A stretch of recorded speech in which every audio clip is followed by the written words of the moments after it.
If you're a returning viewer, you probably know what I'm going to say next, but if you're new here, I'll let you in on a secret on how I deal with YouTube channels and the like. If I watch more than 3 videos from the same YouTube channel over the course of like a month, and I like them, I'll subscribe to them. So if this is your first or second time here, hope you enjoy. This is your third time here, go ahead and hit that subscribe button. Stay up to date with what we do. So what we're doing today is we're going to see if you can beat Fallout 4 in reverse. And what I mean by reverse is, can we start with the latest, newest content that was released for Fallout 4, not the weird like holiday updates and stuff like that, but actual game content, and then work our way backward through the DLCs to the base game. That's pretty much all it means by playing in reverse. If I could actually play the game starting with the final mission, working our way backward, that'd be pretty cool, but it's not really possible, so. We're off to Nuka World to start. I think it's a great idea to drop everything I have to go into this. Mind you, I've never played anything beyond, like, what was it, Automation and, the one where you help build the vault.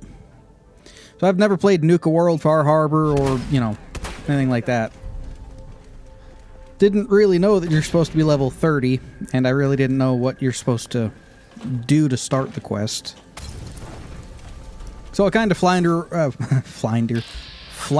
around a bit here, trying to deal with this Assaultron. That's what it's called. A shotgun that I picked up randomly along the way doesn't really help any. So I get taken out by the Assaultron. Automatically load back in and get caught in a death loop again. That happens quite a bit in Fallout 4. I think I have like an autosave mod that might be the problem, but I have no idea. Try to fight the Assaultron some more. Doesn't really go my way. Don't really have the ammo or supplies to deal with it. So I just kind of run to the other end of this train station, trying to figure out how I start this. I'm guessing it has to do with the dying guy there. So I duck over in here, waiting for it to pass, decide to throw a Molotov. And I guess you could just automatically start the quest by killing the guy. Didn't know that. Tell you what, old Harv's got a password on it. Take it and use it to unlock the control terminal and power up the Nuka Express. The monorail will take you to Nuka World. So we go rob his body, start up the train, and fuck off to Nuka World. Like, I get it, this expansion, and yes, I'm going to call it an expansion because it expands upon the game compared to downloadable content like fucking horse armor. But this expansion is a neat idea of, you know, well, what would happen to Disney World or Disneyland if nuclear war happened? I'm just going to speed up me running through the Crucible here because, well, because you'll see why later. I throw everything I got at it. Taking out the turrets and whatnot. Trying to slowly make my way through it because, again, first time playing this one. Don't know really what to expect from it. Fully understand I'm not really supposed to be here at this level. And that's fine. That's fine. I've played through the other ones like this. And really the only one that holds up really well is Fallout 3. You get kind of overpowered by the end of that DLC before doing any of the other ones. Well, the end DLC, Mothership Zeta. Keep going, disarming all the traps, or tripping some of the traps. Play with the doors, find a clanker monkey. No idea why those were ever actually a toy. Take some Rad away, some Rad X, head through the radioactive bit here. Take some more Rad away. And eat a bunch more shit. Go through, mess around with some turrets. Make some food. Turrets still shoot at us. So I shut them off again. The clanker monkey kind of is the one that sets it off. It's a motion detector for some reason. Keep running through it, looting everything I can. I'm going to up the speed now to 10 times speed. Sorry about the sound. Funny thing is, with the program I'm using, when you speed shit up, over a certain amount of time, it just kind of breaks the sound because it can't play the sound as fast as it plays the video, which is weird. Keep moving on down through, picking up mines, get exploded. Realize that this must be a mechanic of Fallout 4 or something, because this is like the 3rd or 4th time it's happened. I get killed by a mine, and then I spawn back in, I reload, and the mines aren't there anymore. It's got to be like a feature or something for it. Continue on. Take all the grenades off of the fucking strings hanging there. Shut off the valves. Kill a giant rad roach, then spawns more rad roaches. Nothing's really ever done with that mechanic again. Oh, I guess a hermit crab later on in Far Harbor. Drop some shit. Heal up some more. Leave on out of here to the teacup thing. Almost get got by flying ants. And normal ants. Hotkey some more stuff. Run around. Try to get the chains from the outside of this so I could just leave. Because there are a couple of gates in the game where you can do that. Get got by some ants. Again, fist fight some flying ants because that's how that works. Rest up, heal up, scrap a bunch of shit so I'm not carrying it. Head on out. Get shot by some people. Fuck around with more grenades on strings. The whole grenades on strings things I don't really get. Like, you could take a grenade, pull the pin, shove it in a cup, and put it on, like, the top of a door. Or, like, put the cup upside down someplace where someone's gonna knock it over. That's like a old school World War II, like, landmine style fucking hand grenade use, right? The whole on strings thing doesn't really make sense. Here's the first time I get killed by the fucking overboss. Second time I get killed by the overboss. Happens quite a bit. Third. Fourth. Fifth. I was here for a while. Sixth. Like a good hour. It keeps fucking going. It eventually gets to a point here to where I just restart the entire fucking run because I can't do that. Mind you, I'm not really going to level up too much. I'm going to hit like level 10 by doing the whole fence post thing. But I'm going to gather a few supplies before we make our way there. One such thing is a fat man a little east of Sanctuary in a junkyard with a Securitron and a set of power armor. Those should be good enough to get us through. Should be good enough to get us through. I'm also going to take the minigun just for good measure. Go ahead and grind some levels out using the fence post trick. Not the best thing, but, you know, Red Rocket has a good amount of wood around it, and Sanctuary Hills has a good amount of wood around it. Not the most proficient thing you can go through. You can, like, collect up statues and shit like that, and then somehow fuck things around to be able to get back the same amount of materials you put into it, and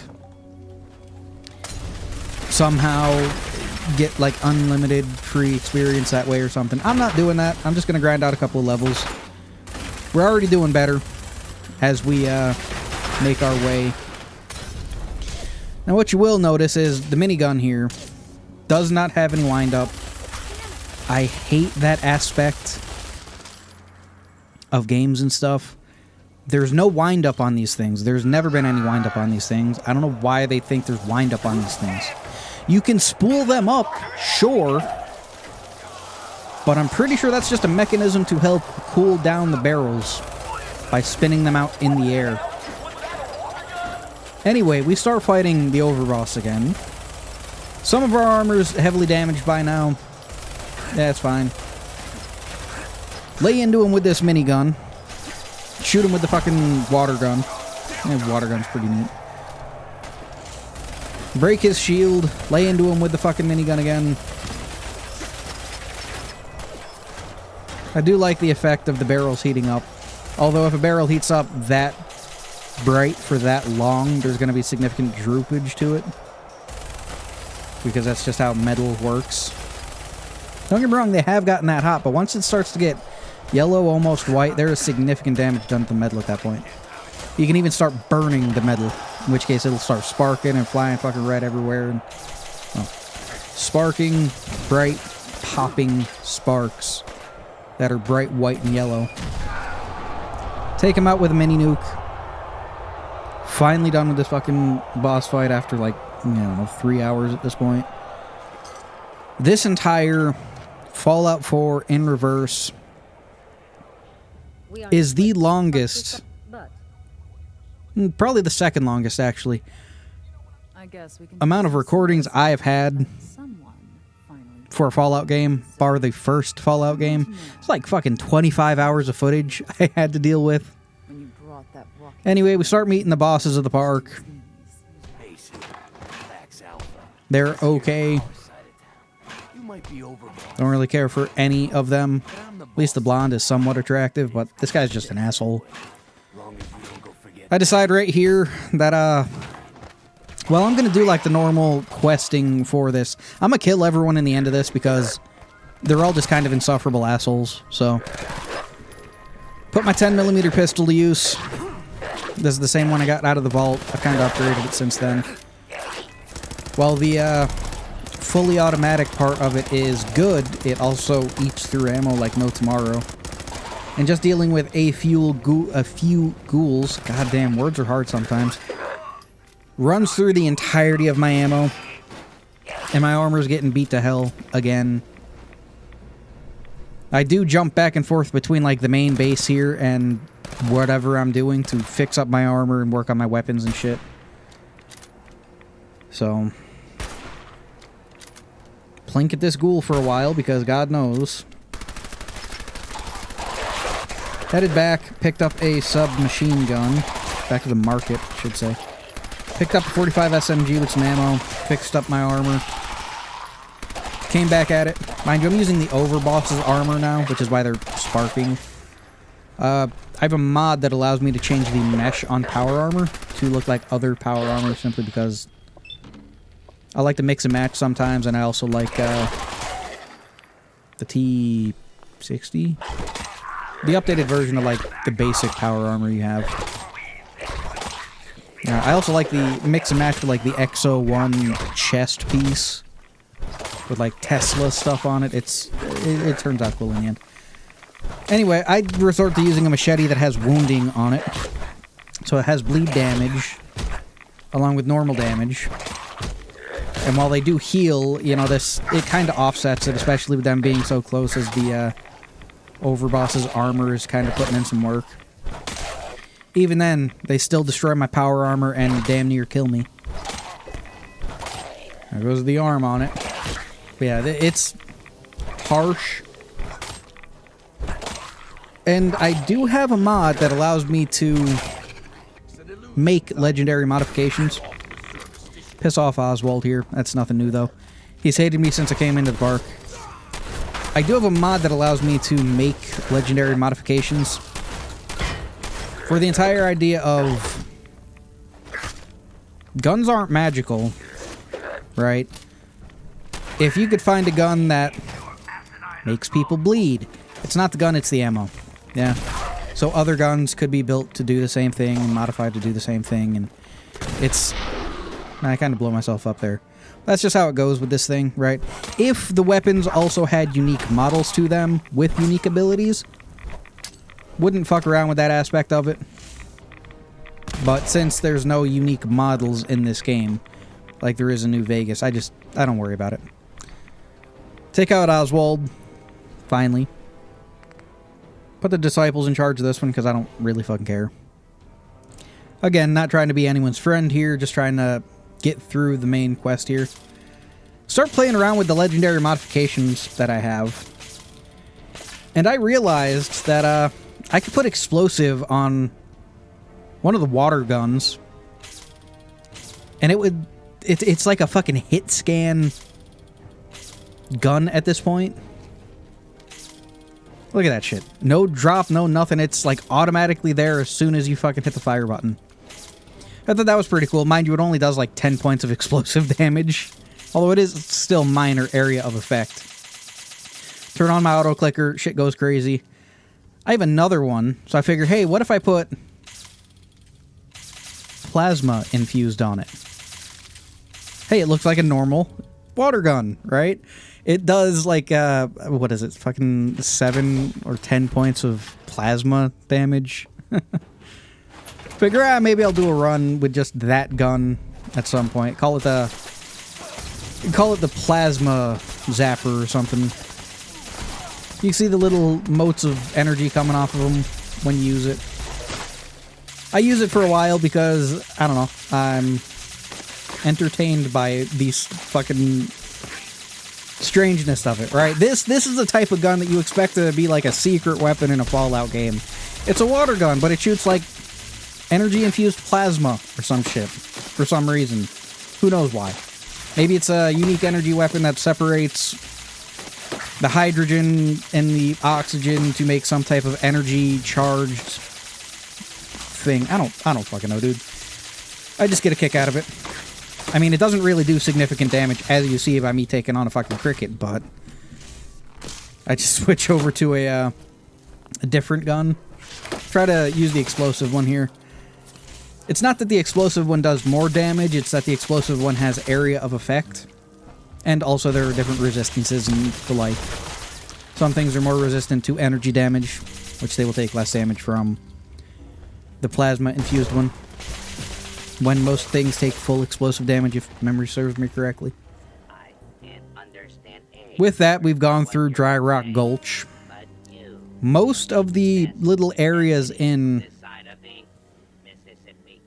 Fallout 4 for Nuka World, so far anyway, have been nice, quick, simple little, okay, here's a quest. It's going to take like, I don't know, 10 minutes to finish it. That's fine. Then the Galactic Zone. Put the operators in charge of this one, because I don't know. But Jesus fucking Christ. The Galactic Zone. Before I played this, I was looking at different, like, kind of reviews, kind of just overviews of what people liked and what they didn't like of it. And what I kept seeing pop up again and again is that the DLCs made for Fallout 4 are pretty much go here, do thing, return back to me, or go here, collect thing. And while that can be done one of a number of ways to make it super entertaining, this shit is not entertaining. These stupid fucking star cores, right? These are... What is it, like 35 of the things scattered throughout the park? Sure, only like 7 of them are out in the actual ambient world around you. Is 7 or 8 of them or something. You only need 20 of them to technically claim this zone, and you can find most of those in the buildings and stuff that you have to go walking around. It's just, scavenger hunt shit like that is just not fun. Right? They're I don't know. Again, I'm not a game designer or anything. I don't know how they could have made this better beyond a just completely different fucking story. I don't know. Maybe you have some pre-war wannabes living up in here in like high class and whatnot and using robots as servants, and they don't want other people to fuck around with it or something, and maybe you gotta do a couple of quests that involve, I don't know, that one vault with the pre-war rich people where you have to, where it's like a murder mystery was pretty neat. They could do something like that. Right? Like a murder mystery for the, like the actual vault that could have been used there, the exhibit. Maybe people went and lived in it when the bombs fell or some shit. I don't know, man. Anything would have been better than, I don't know, go collect 20 things from the place here. And then, you know, another 15 of the things if you want the fancy armor. You can't even collect all 15 of those things until you turn the fucking power on either, which is... fucking annoying. Anyway, talked over killing a bunch of gator claws here. Killed one with the plasma zapper. Also put wounding on my 10mm pistol, and I came across this gun right here. This is from a mod. that I installed a while back because I was playing around with the idea of a Vash the Stampede mod. But I've decided that I'm going to keep a not heavy hitting, but a fast hitting weapon with the wounding. Makes the target bleed out for like, I don't know, 10 points of damage or something. Pretty much all legendary modifications are like 10 points of damage, mind you. You put it on something that's fast hitting and it stacks. It's not that it goes for a longer amount of time, it's that the damage stacks up. So, I put it on the AK that I found off a dead what's-his-face in a animal corral. Go through, kill the rest of the gator claws because death claws are lizards. I mean, I guess it's kind of common knowledge that the original death claws were made out of like geckos or something. Figure a gator claw would be a lot more intimidating than a normal death claw, given the prerequisite of what they evolved from. Anyway, I get my massacre of the raider tribes started here. Again, this rifle puts in a hell of a lot of work, especially since I'm picking up more ammo for it from each of them, which is just amazing. A lot of them go down fairly easy. The named ones always seem to be bullet spongy. And I don't know if that's just because I'm playing on like normal or hard at this point. I have no idea. I can't remember. Or that it's just how it operates. Maybe they're leveled to the DLC and not to me, because I've noticed some enemies are leveled to me, like the normal operators. These guys all, the named ones all have skulls next to their name, which in video game terms mean they will kill me, but not really happening. They just take a while. And dead. Ta-da. I don't also know where the fuck these people are getting so many shovels that they could put the handle of a shovel on every one of these rifles as a stock. Go to take out the next one. Next group of raiders. Put my missile launcher to use. But always go back to the nice trusty bleed out rifle. Puts in work. Then I decided to take on Nisha with the plasma zapper. Just because I think it's funny to kill bosses like that. Get completely demolished by the pack, so I decided to actually, you know, play it safe and do what I usually do. Duck out of cover, take some shots, use a grenade, duck out of cover, take some shots, use a grenade. That sort of thing. And when you can finally get one of these bosses in front of you and just lay the fuck into them, they'll go down fairly quickly. Turn on the lights to nuke a world. Even though I expected more, you know, lights to come on. Grab the last star core from up at the observation tower. Plug it into the last place that's kind of hidden away.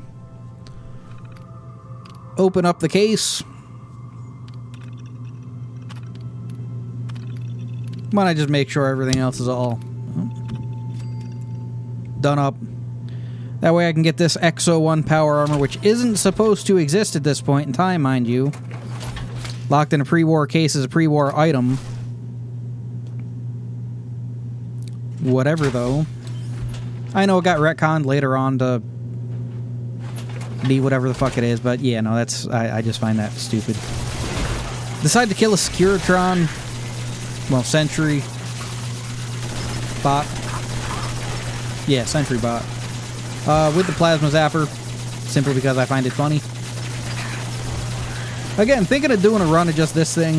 I feel like outside of a DLC, being able to lay on pretty much infinite ammo, 10 damage per shot energy weapon would be a little overkill for it. So I'll look into it a little bit more. And so we make our way into Far Harbor. Another DLC I never touched. Another DLC that has been explained away as being go here, get thing. I did read that, y'all, if you should really take Nick Valentine into this DLC and shit like that. And maybe one day I'll sit down and actually apply myself to these DLCs. Give them a full rundown like I used to back in the day. But, one, I don't really have time for that shit anymore. And two, Fallout 4 is not really the best game to do that with. At least in my opinion. Right. Anyway, we take out the fog walker newt thingies and some anglerfish with feet. Been watching a lot of Roanoke gaming lately. Dude's like a scientist, breaks down the anatomies and shit of monsters from movies and whatnot. Super fucking hates anglerfish, so he'd have a field day with them things. Getting taken to the synth refuge, a child of Adam starts to fucking just annoy the shit out of me.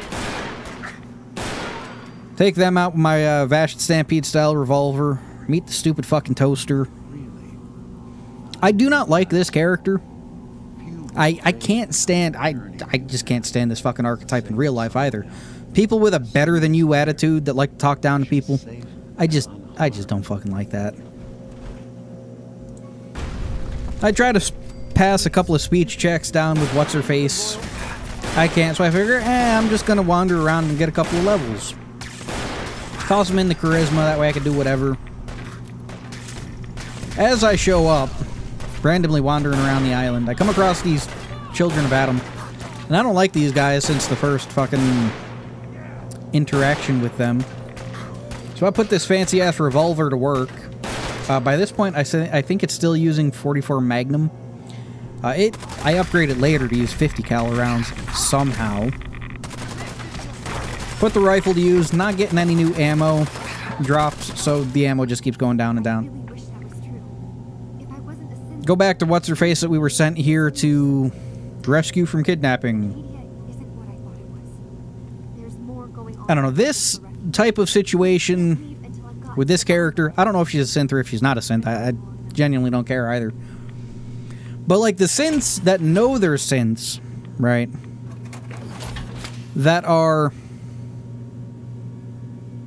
loyal to whomever, and since they can't tell if they're synths or not, just be happy you think you're a person and go along with the shit, man. Right? Like Paladin Dance. If you don't fucking do the whole take the security card thing back to Proctor Ingram, they never figure out he's a synth, and he fights on their side. He doesn't betray them last minute to fight for the Institute or anything like that. Right? So, whatever, fine. All I could tell you is if I woke up, I don't know, 200 years from today, right, and I was a robot man, I'd be like, okay, cool. Well, I'm alive again, somehow. Still me. Yeah, my old body's gone, cool, whatever, but I'm still me. And I know somebody's going to think that I'm going against what I said earlier, that synths aren't human. And synths aren't human, right? I wouldn't be human anymore, but I guess it's the whole duality of it, you know. If your consciousness can exist outside of your body, then, you know, it's one of them deals. Anyway, kill a hermit crab in a fucking van, which is pretty cool. Like the highlight of this entire DLC for me. Beyond running around and collecting shit. Also, the memory sequence parts, super fucking a letdown, man. Here, do these little data cube things, right? They've already in the base game got the memory den sequence where you walk around through bits and pieces of Kellogg's memories, right? Now imagine if you did that, except the walking around part in between the memories was you needing to build a way over to them and then fight off partition things and then, you know, let the little flea things go through and work their magic. And then, yeah, I nuked the children of Adam because fuck them. And then you could go through and then actually see the memory play out in real time. I think that would have made more sense than, I don't know, here's this like tower defense puzzle thing for some reason. Anyway, I know I talked over a lot of it because Far Harbor is not a good DLC in my opinion. Maybe if I had Nick Valentine here and I actually gave a fuck about synths, this would be different, but As it is, I turned off the fog condenser thingies, I nuked the Children of Adam, and I pissed off the synth, whatever the fuck the place is called. I take What's-Her-Face back home, you know, she pretty much realizes it doesn't matter if she's a synth or if she isn't a synth. She's these people's kid at this point, so just fucking deal with it, goddamn. Right, if you have all the memories, knowledge, and understanding of the original person, well, sure, you're missing some memories from when you were a kid. I don't remember what the fuck I was doing when I was 5, right? No one does. Like, some people remember more vivid memories than others. It's just kind of how that shit works. But if it don't stand out to you from when you're a kid, you're not remembering it, alright? Just how that goes. So there you go. She's home. This DLC is done. We can move on to the next one. Now, I haven't really talked about this much, but the Vault Tech DLC, I'm not doing because it's just a glorified settlement that you have to build up, and that's not fun story-wise to me, so we're moving directly into automation. Now, this is one of the 2 DLC I remember doing from back in the day. The other one was the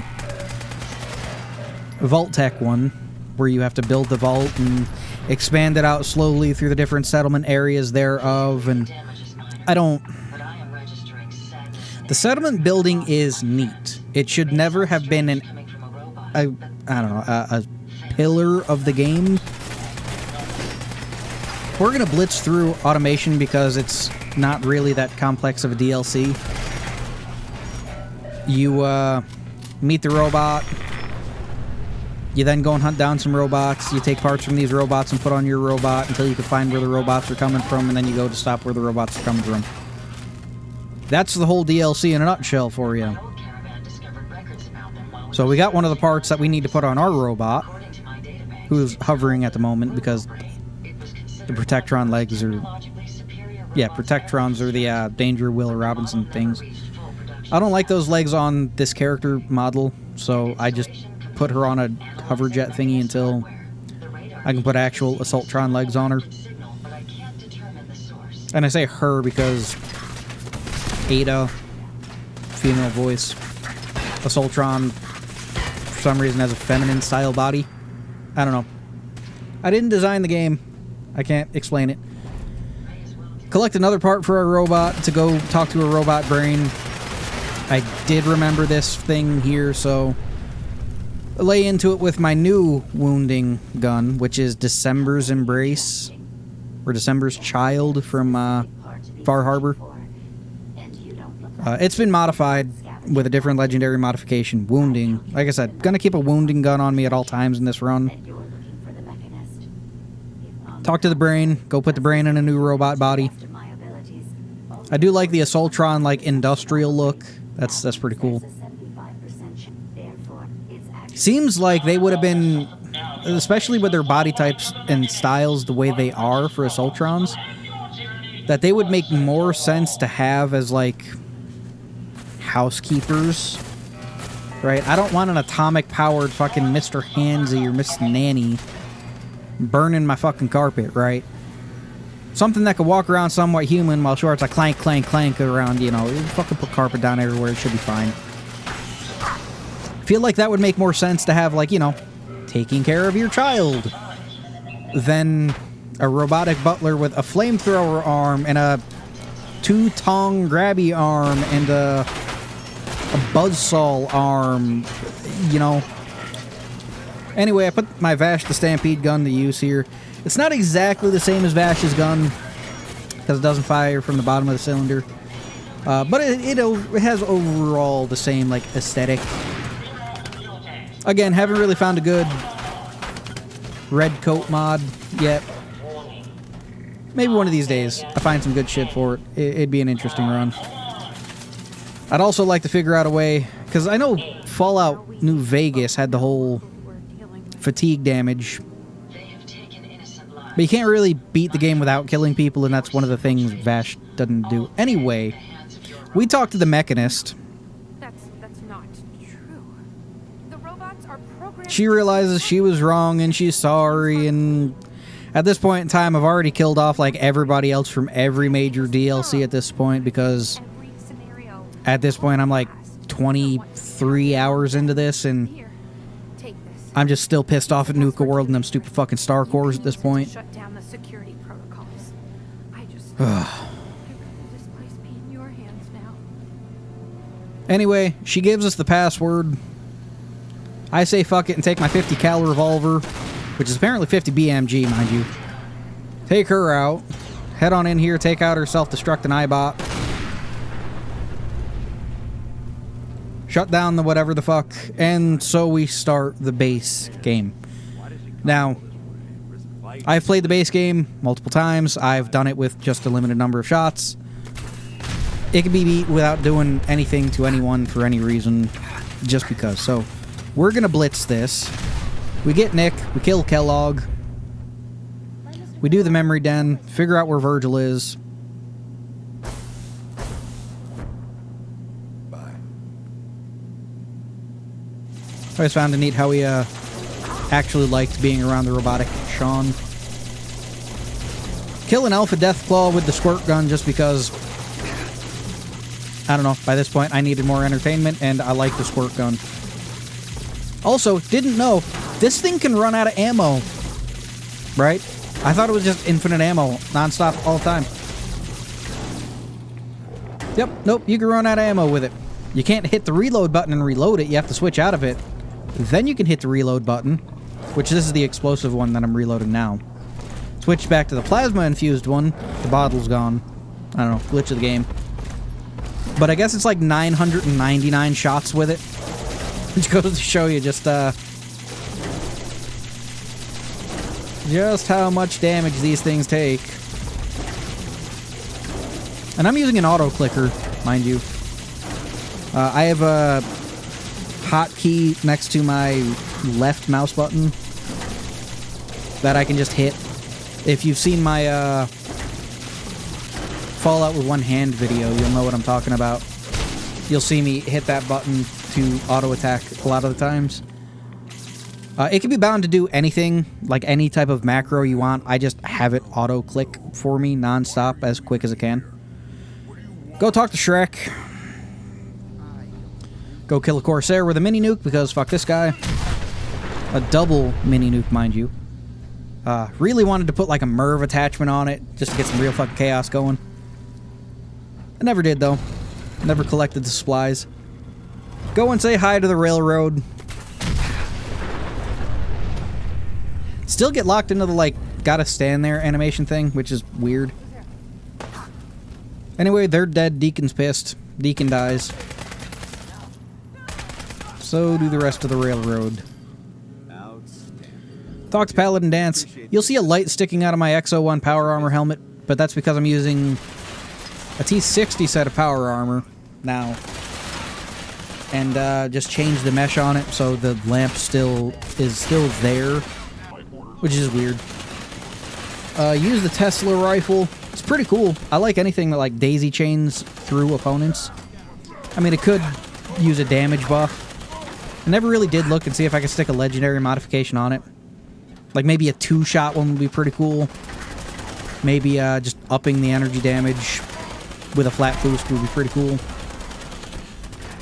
Maybe explosive. See how the explosive one would work. Would it daisy chain through them all in one explosion, or would it just drop it down to only be an explosive damage? A lot of stuff. Finally get my power armor fitted out the way I like. XO1 torso, T60 helmet, T60 arms. Pretty sure I either got the XO1 legs or T60 legs. I think it's T60 because the part's sticking up instead of just a rounded kneecap. But that cuts a nice figure there. Paint scheme, black flames on red. Looks good. Two great colors that go great together. Black and red like that. We go talk to Sean. We go kidnap a toaster. Still don't get how, like, cloning almost an entire human being, except for, like, the brainstem, would still be more economical than just having ones that charge up. I guess if you could use energy just to make food, it would be easier, but I don't know. Put the Tesla rifle to use some more. So that we can, you know, piss off the Brotherhood, deal with them. Put my now 50 cal revolver to use. Again, like 50 BMG. No idea how that works, but whatever. I do pick up a couple of Gatling lasers because I thought they give you the ammo that's in them, which is a fusion core. Which would help later on. It also has a spiked bayonet attachment on this thing. But goddamn does it hit hard when I can actually hit shit with it. I'm not some like elite fucking esports player or anything like that. I'm not terrible at it, but you know, I'm not massively amazing at it either. Take out each of these EMP or electromagnetic field generators or whatever the fuck you call them. Toss down the relay grenades. Simply because I can. I also pick up a bunch of other ones whenever I go to the Institute just to call in like 1 synth at a time. Simply because. Put the Gatling laser to use here. Proctor Ingram. With her, since you all know how this is gonna go. Also, I figured out you can drop fusion cores when you get a high enough fusion chemist, whatever the fuck, perk. Make fusion cores last longer. That was pretty cool. But when it comes to Proctor Ingram, why don't they like cut her power armor down so that she could still use her actual hands? I just kind of don't get that. Or, you know, they kill synths and shit all the time. I'm pretty sure they could figure out a way to adapt, like, Mark, whatever the fuck synths, like Nick Valentine, so that they can use their limbs as, like, prosthetics. That's some shit the Brotherhood would do. We nuke the Brotherhood limp with Liberty Prime. Fuck off out of this situation. And that's Fallout 4 beaten in reverse. It took me like 25 hours. It was fun in parts. The DLC is nowhere near as good as Fallout New Vegas is. Anyway, I'm done complaining about that. Thanks for watching. Hope you enjoyed it. I'll see you in the next one. I also hope you guys like the Monday videos. Just kind of little bits and pieces for Fallout. If you're like me, you don't want useless channels cluttering up your feed. My rule is simple. If I watch 3 videos from the same channel and enjoy them, I subscribe. If this is your first or second time here, welcome. And if this is your third time here, go ahead and hit subscribe so you can stay up to date with what I do here. So today we're going to see if you can beat Fallout New Vegas in reverse order. Now, we're not going to start with the final quest and work our way back. We're going to start with the final release of content for New Vegas and work our way back. Now, I got this idea when Pimento 3428 tossed out the idea of doing a DLC run where you only level up through the DLCs using the weapons and armor of that DLC. All right, I guess that about does it. And, I'll see you out. you know, you hear that, like, phrase like that, and you figure you start with the first DLC, which is Dead Money. And, I don't like Dead Money. Not in the sense that I hate it, but in the sense of Fallout DLCs, it's my least favorite Fallout DLC, so I wanted to save that for last, so I figured instead of just skipping around, why not do them in reverse order? So we're going to start with Lonesome Road, since we're starting with the last DLC. We're going to hold on to our DLC weapons and whatnot until we get fully kitted out in Lonesome Road. Which is easy enough to do because we've already got the arc welder. It's just sitting there. You can also get your hands on a Bowie knife and some other odds and ends right here in the missile silo here. So we pick up the arc welder. It does okay damage against the sentry bots here. I don't know if they level like normal enemies do, or if they're always at a set level. But we pick up our first set of armor here. We get switched over into that. The marked scout armor. The marked armor is pretty good, but we'll come up upon some other stuff later. The sentry bots, the missiles are fucking annoying. Just full stop. The missiles are annoying. That's how we're kitted out so far. Get our hands on some other weapons and the like. Put the grenade launcher from Gunrunner's Arsenal, I think, to use. Sell off some stuff downstairs. Get some caps. One of the things that's going to be different about this run is ammo, aid, and miscellaneous.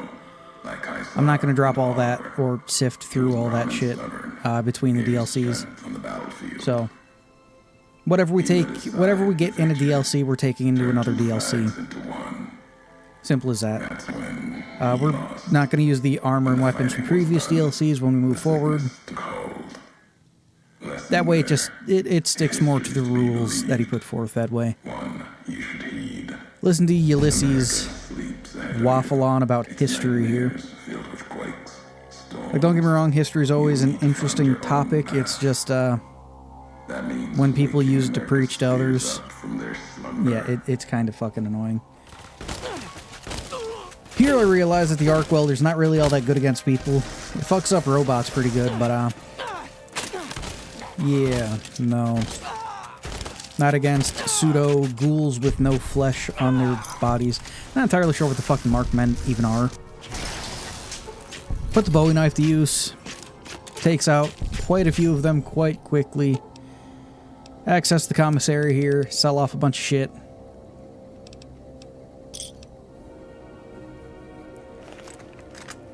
Move on down the road a ways. Put the nail gun to use here. The nail gun is good in that it quickly cripples limbs, and it's extremely fast shooting. Beyond that, it's not really all that good for maximum damage output. Also, why the fuck would you need a fully automatic nail gun with this rate of fire? It's insane. That's insane.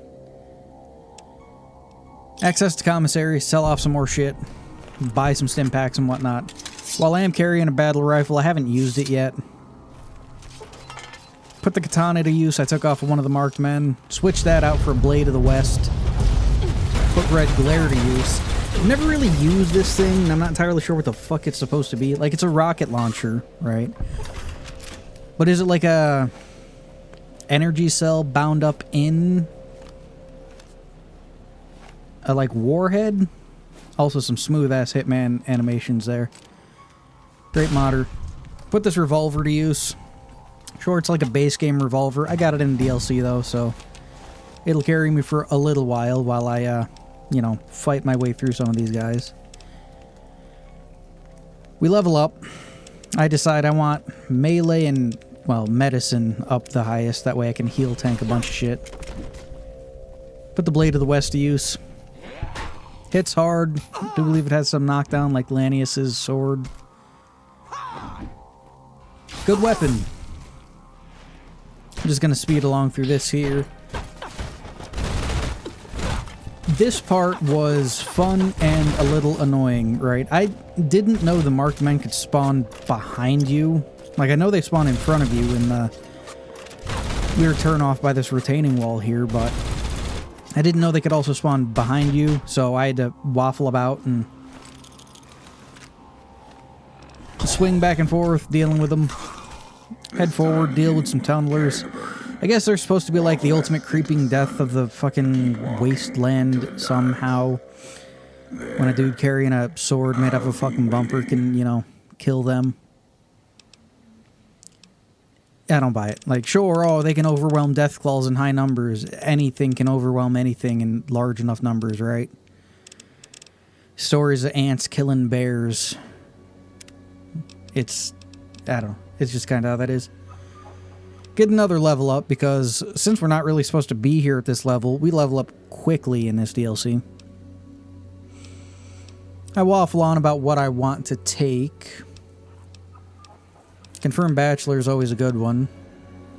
Most of the NPCs in the game are men, so they're easy enough to get that perk against there. Get some Mark Trooper armor and a new helmet. Access the commissary here. Now, the commissary is a weird thing to me, in that I think it has a shared inventory across all of them, but the caps are not shared amongst them. It's strange. Take out a Death Claw. Realize this is going to get fucking annoying. Get a Roughing It bedroll, which actually comes in handy this run. I never usually use the fucking thing, but it's a great way to heal up when you're running low on stim packs and there's no enemies around. Heal up, charge into a Death Claw, go in swinging. Been able to take the last couple out, and it killed me on the way it fell.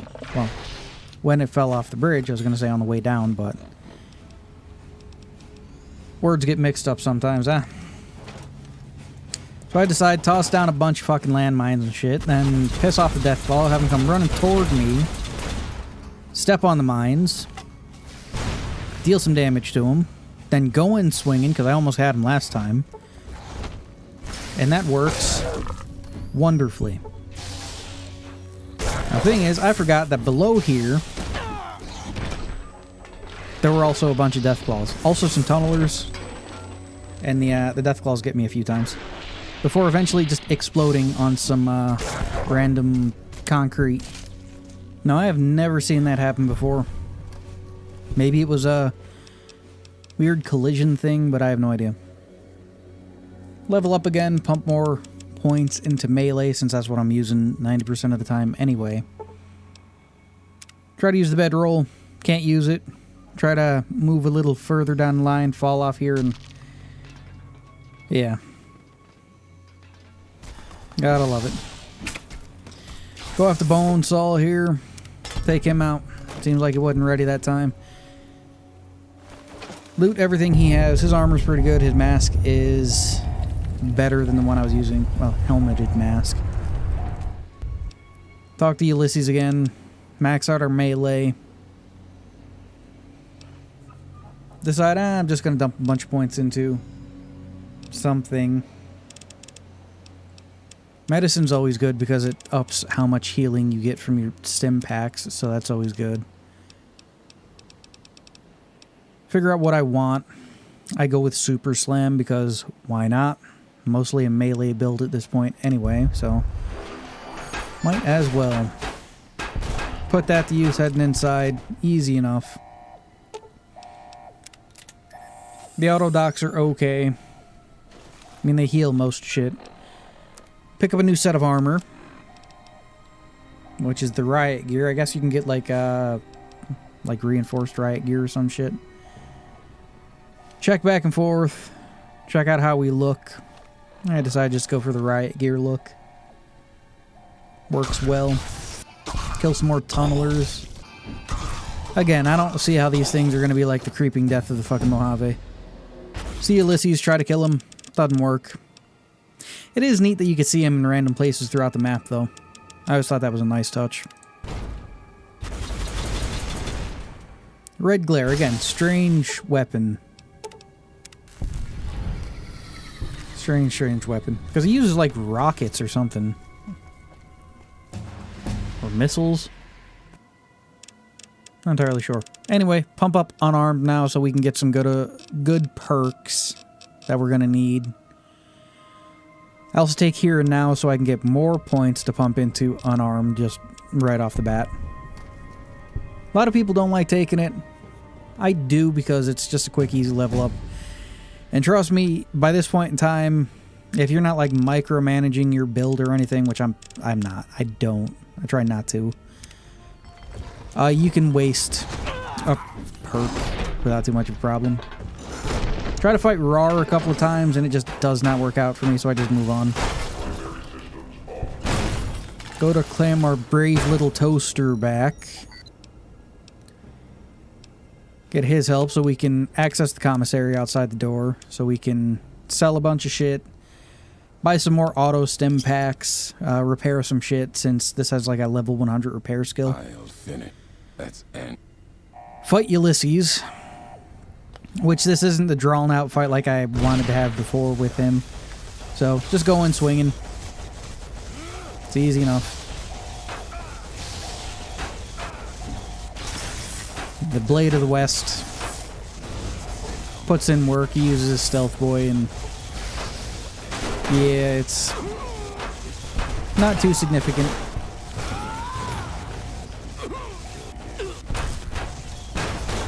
The iBots are easy enough. You could always go around and shut them down if you wanted to. I don't have the skills for any of that right now. One of them like heals him and one of them's a defensive iBot. After we deal with everything else around there, the marked men that keep coming in. I nuke both the NCR and the Legion because I like options. And I was thinking originally, hey, you know, maybe I'll go get like the power armor from the NCR or the other armor from the Legion. Forgot all about it. So I just kind of nuked them and forgot. So that's Lonesome Road done.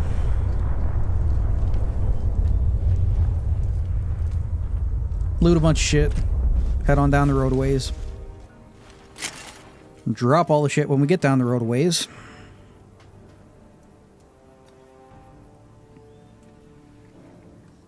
Now we can head into Old World Blues. After we wait a bit, so the thing starts doing a thing.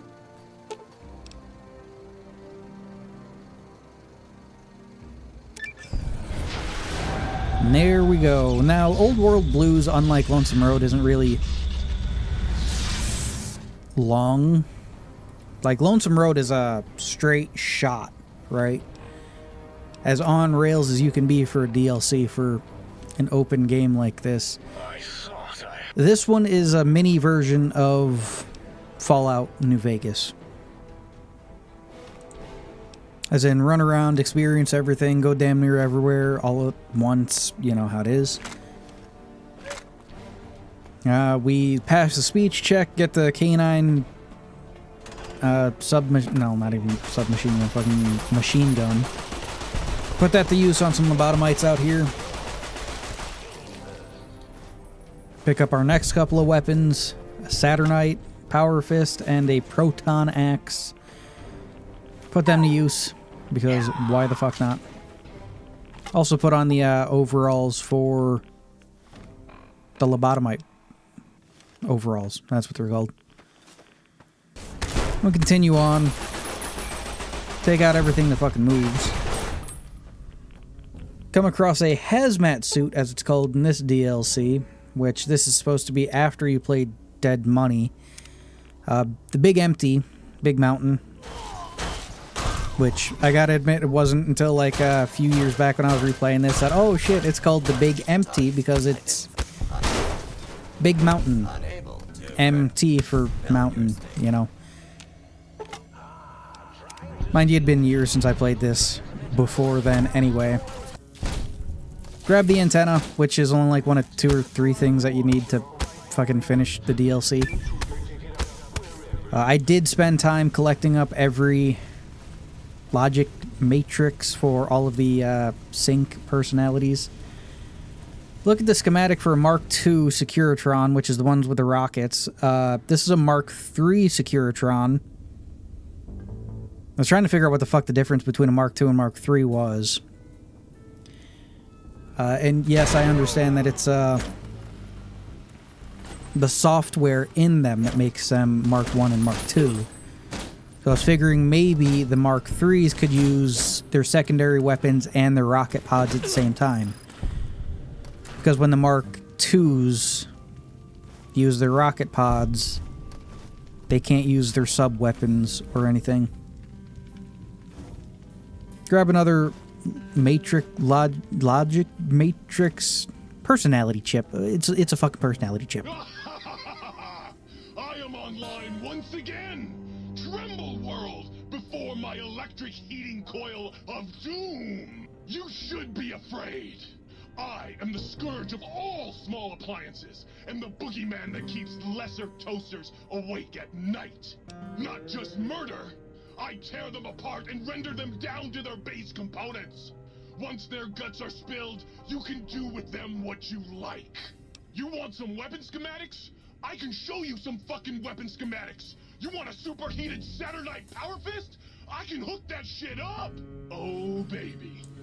One of my favorite NPCs in this run. And the game as a whole. Toaster, and then Muggy. Fucking world for me. Well, They outdid themselves with this fucking DLC.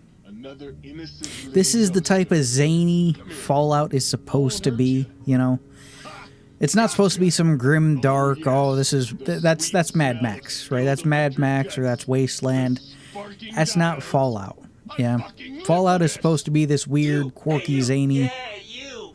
Well, Got any mugs? this. What do you want, mugs, huh? You some kind of sick mug hoarder? Oh, God, give me the coffee cup, please. It's sitting there in your back, taunting me. Sorry. Sorry. I got a little carried away. It's just all those goddamn dirty dishes out there with no one to clean them. It breaks my heart. Of course I'm obsessed. They made me this way. You think I don't know how crazy I sound? Of course I do. They programmed me to know that too. They made me just to torture me. But you know, it's the neglect that hurts the most. Hey, everybody, let's turn ourselves into robot brains in jars. Do you know how many coffee cups giant robot brains in jars use on a daily basis? Not fucking many! You... That is what Fallout is supposed to be. That's the right type of wacky, zany bullshit that Fallout is. You know, Muggy is my second... He's vying for the first spot there. Toaster is always good. The light switches are okay. The sink is also okay. The auto dock is great. Yeah. I like how they were able to bring the appliances and whatnot into being NPCs and shit. It was always fun. Collect up the pieces to the next item we need, which is the stealth suit. Which this was like the counter to the Chinese stealth suit. As you can see, they have damaged prototypes that look like the Chinese stealth suit here. Along with the Chinese stealth manual.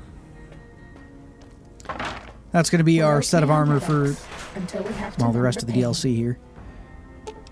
Use a crowbar to pop open this door, and this fucking room gives me a goddamn headache. It's supposed to be like a holodeck type thing. Would have been neat if you could do something with it, but yeah, it's just a reference to an old Star Trek. I don't know. I'm never big on Star Trek or Star Wars or anything like that. We meet Dr. Mobius. One word comes after the other. Instead of both at the same time. One of the better characters in this game. Offers you drugs right off the fucking bat. Gotta love it. Talk to her brain, which is in a jar, because why the fuck not? Also makes me think, since you meet someone else that was a lobotomite, I guess their brain was still intact. Christine in Dead Money.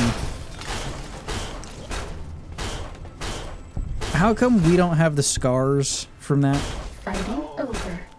You want to get technical, probably should have scars from where Benny shot us too, but anyway, take out the think tank because I don't like the think tank. I'm not gonna do the whole song and dance speech, whatever the fuck.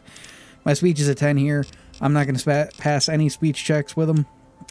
Take another level of toughness and kind of move on. We can head on back. I head back to Lonesome Road to sell some shit because why not? Sell the DLC bullshit here. Collect up what money we can. Travel to sell some more shit at some more vendors. And then head into Honest Hearts. Again, Honest Hearts is another fairly quick, fairly open DLC. By the by, you only have to do like fucking 3 missions here. As soon as we get in, kill a white leg, take the fucking Thompson off of him. Put that to use. Easy enough. Also, I remembered a great way to get down from heights in this game is just quick save, quick load. When you spring back, it kind of destroys all your momentum and shit, so Great way to get around the Zion Valley instead of needing to walk down and around shit. Just quick save, quick load after you jump off of it. You'll be fine. We should have given you a better welcome on your first Joshua visit. Graham, the Burned Man. What I hear, the White Great Leg character. led us to it. White Legs seem to be the only visitors My we favorite of have this these DLC. days. And I wouldn't have Like expected him, anyone from the I like Bahamas. Ulysses. He's a good character. And you're a courier, no less. Not really the best fastest, personality-wise, but but I good suppose he wouldn't character. have come with a Joshua camera. Graham, I like his character and his I don't know personality. if you were close to the other members of your group. And then, yeah, there's just others like Muggy I and the pray fucking for the Toaster that I safety just of like all the who personality of, you know. Even Gentiles. Because that's a difference a lot of people don't try to make. The difference between them being a good character and them having a good personality, right? Ulysses is a good character. Doesn't really have that great of a personality. Beat a couple of radioactive bears to death with a fucking war club because this is New Vegas. You kind of do what you want. Put the Thompson to use. We did get some modifications for them. Pick up the next item we need, which is one of like three items. The lunch boxes, the walkie-talkies, the compass, the map of the grand staircase, doctor's bag. But these are all like one quest is the thing. And it's just run to a couple of places. We go talk to Daniel. I like his hat. Not so much the neckerchief, but hat's pretty nice. Go get our set of armor for this DLC. Along with some more ammo. And the survivalist's armor. Just gonna skip to the end of this because that's pretty much where it goes any fucking way. We fight Salt Upon Wounds and the rest of the White Legs here. Easy enough to deal with. The Mantis Fist is fast. It's the same engine And that's Honest Hearts. But I suppose this was for the Like I said, fairly easy. Not really that long of a Still, DLC. thanks to your help and the grace of God, the White Legs won't be troubling. But a Zion. good one if you absorb everything you can in it. Especially if it's like your first time running through it. And there is much to do. Great DLC. Great DLC. We level up again. Pump up speech.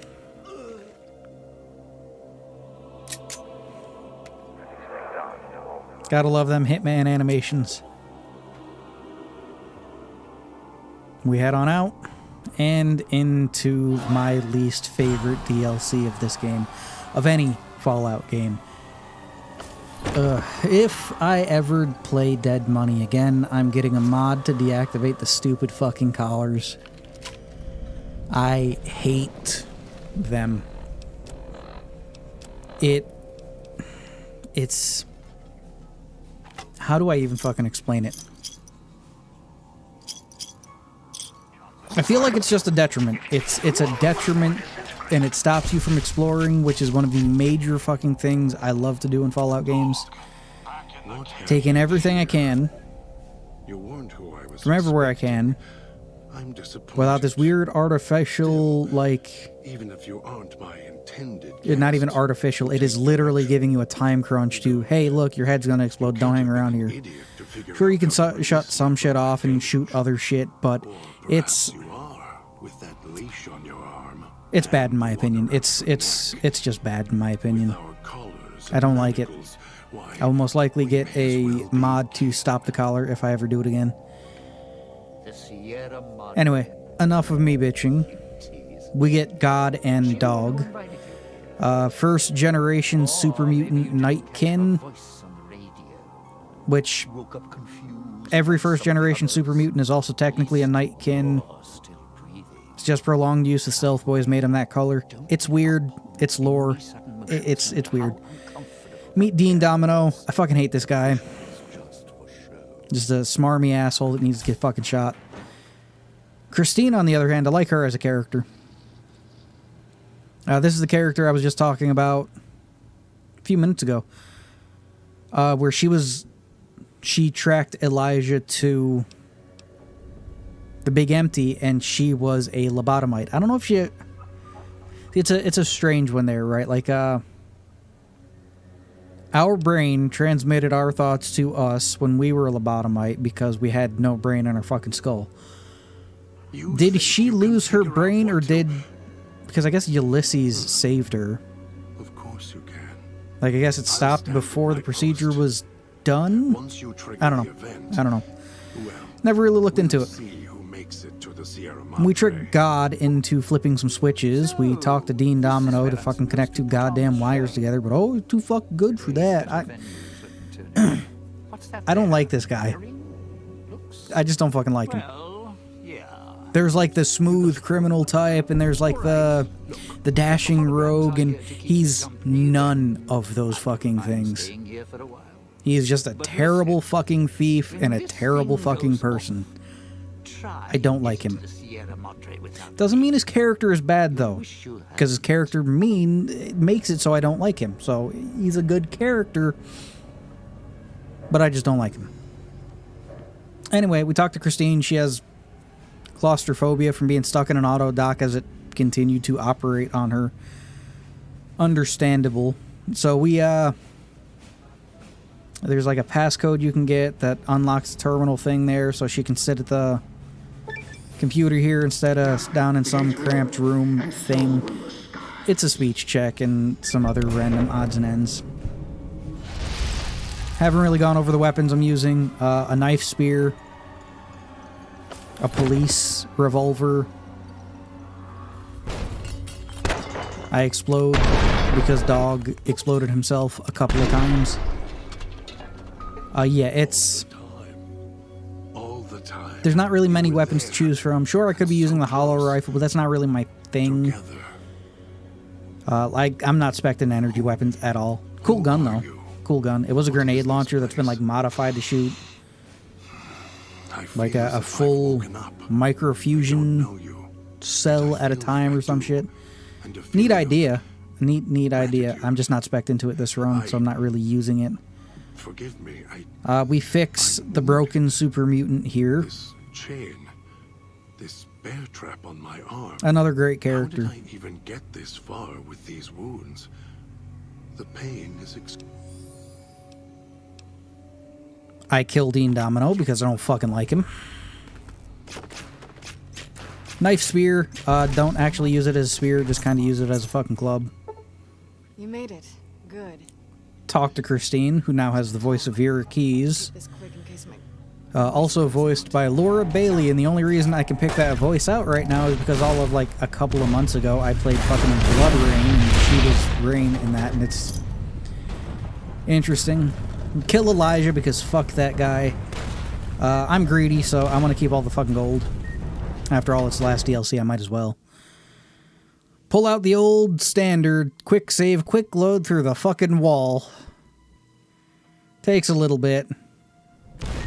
Have to reposition here, but you can get through damn near anything by doing this.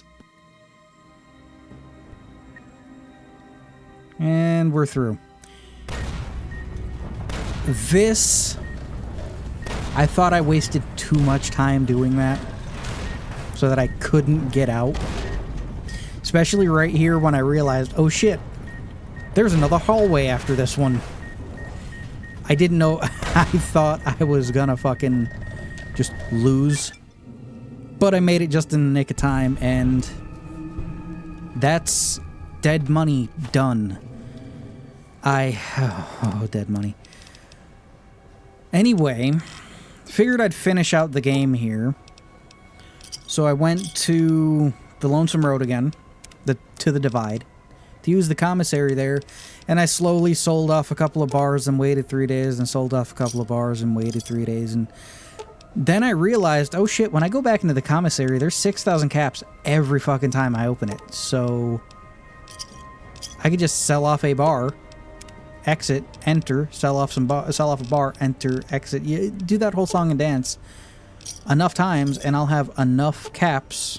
I mean, I already have enough caps. I have like almost 200,000 at this point. But it just works well, right? Sell off the rest of the shit here. Rest of the gold, which sometimes I overshoot in the menu. because I have an interesting way of finishing this run. Head back to the sink, which is our base there in Old World Blues. Buy up every implant we fucking can. Go to Dr. Usunagi. Buy up every fucking implant we can. Get a material rifle because it's one of my favorite... Anti-material rifle. One of my favorite guns in this entire fucking game. Put that to use with all the ammo I've been collecting through fucking Lonesome Road.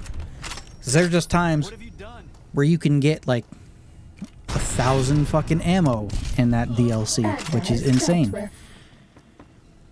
I decide I'm just gonna fucking lay into everybody because fuck it, why not? Put the K9000 to use here. Still don't get why you would need a dog brain in a gun. I guess it's supposed to be like a targeting system or something, but we already have like robo brains, so why couldn't we just like use a robo brain for that? I don't know. Mind you, the brain itself is only like the fucking storage and processing system. The actual electronics in it would be governing the targeting system, I guess. Whatever. We kill everyone here in the Gamora because I always do anyway. Fuck these guys. This is a 357 machine gun. Put the anti-material rifle to use here with some explosive shot because they're all lightly armored. It puts in work like no fucking tomorrow. Even when I miss, you're getting somebody with splash damage. Look at that. See? Missed the dude, took out one behind him. Works wonders. I decided to break out some armor-piercing rounds to hit Benny with them. Figured I'd take him out in like 1 or 2 shots. After I use a stim pack. Also, my clothes somehow got me addicted to morphine. If you didn't know, Med-X in this game is supposed to be morphine, and the sneaking suit automatically feeds you Med-X when it feels like you need it. So, it can get you addicted to morphine. Well, Med-X. Whatever the fuck you want to call it. Go say hi to the White Glove Society. Use the Flagstaff here, Ulysses, to just mow through everyone. We got the perk that allows us to pour through a bunch of damage through blocks and whatnot.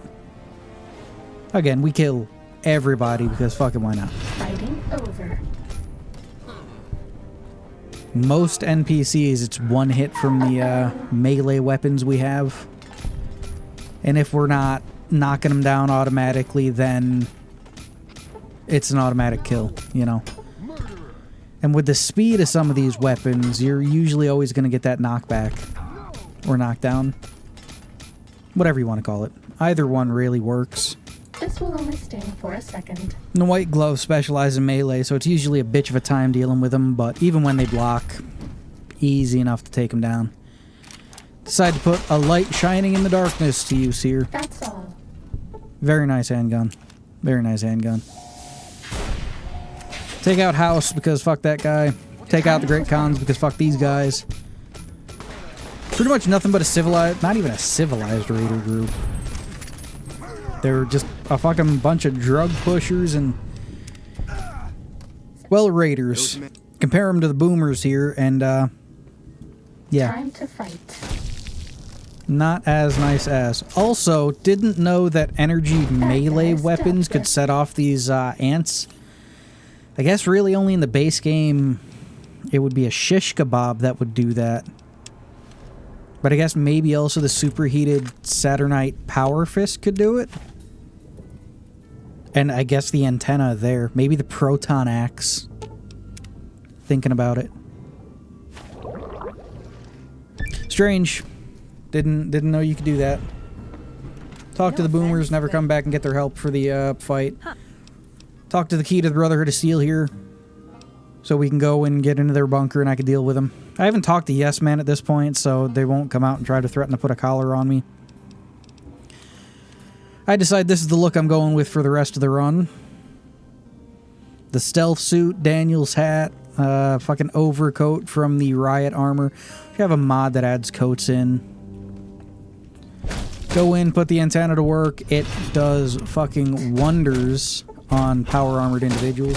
It's gonna gloss over the murder of the Brotherhood here. Go in, kill everyone, get the fucking self-destruct codes, blow the place up. Standard operating procedure here with them. Now, some people would probably think, well, you must not like the Brotherhood. You destroy them like every fucking time in the game. No, they're one of my favorite factions. It's just... they're easier to explode than they are to do the fucking mission for, and... I really don't like the way that they introduce themselves to you if you don't have Veronica, so... no harm, no foul. This will keep you on your feet.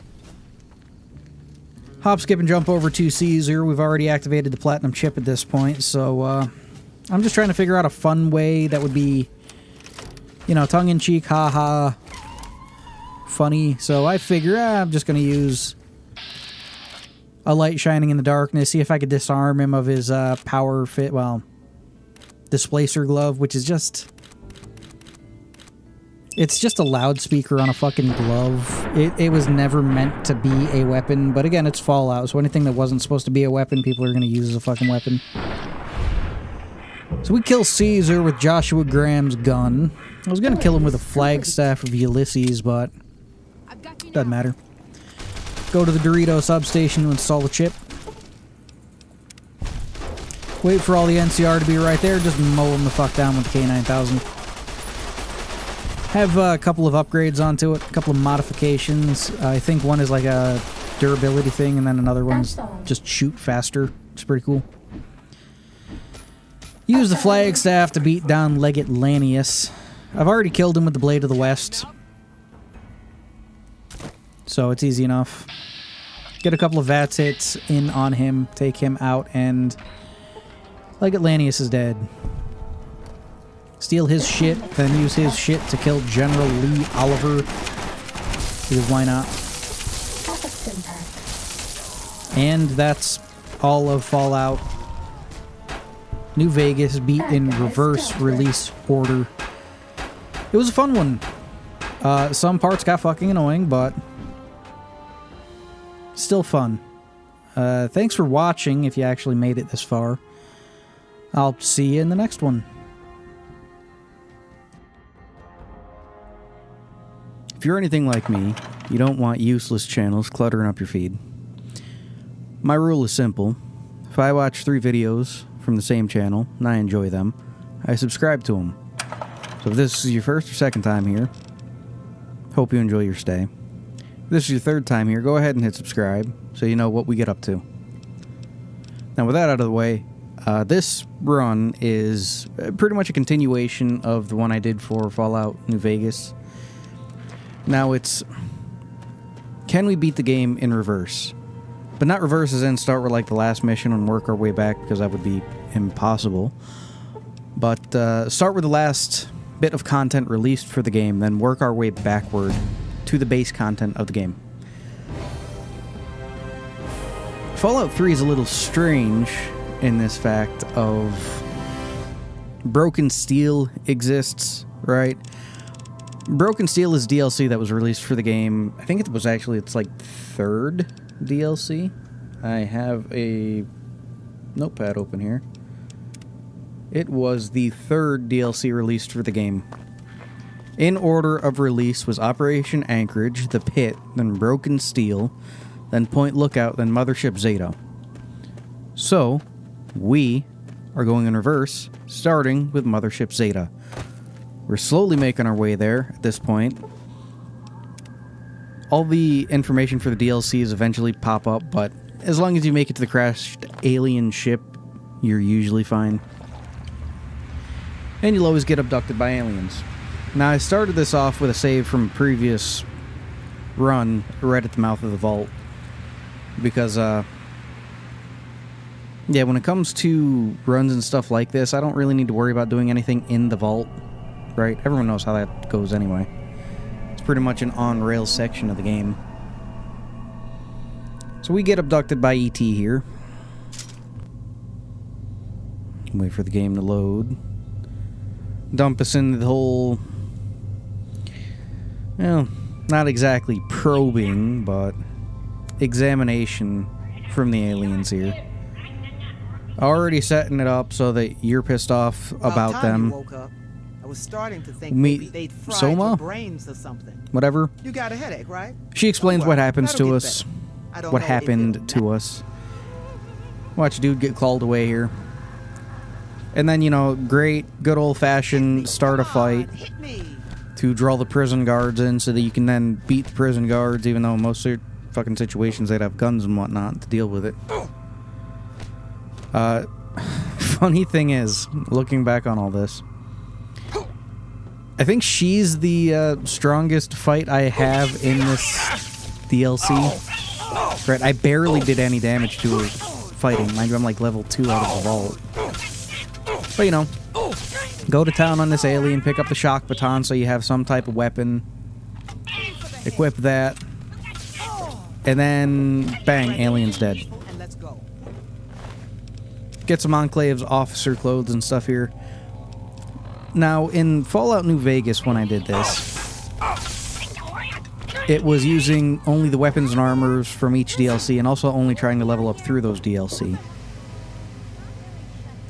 Here in Fallout 3, this works a lot different, right?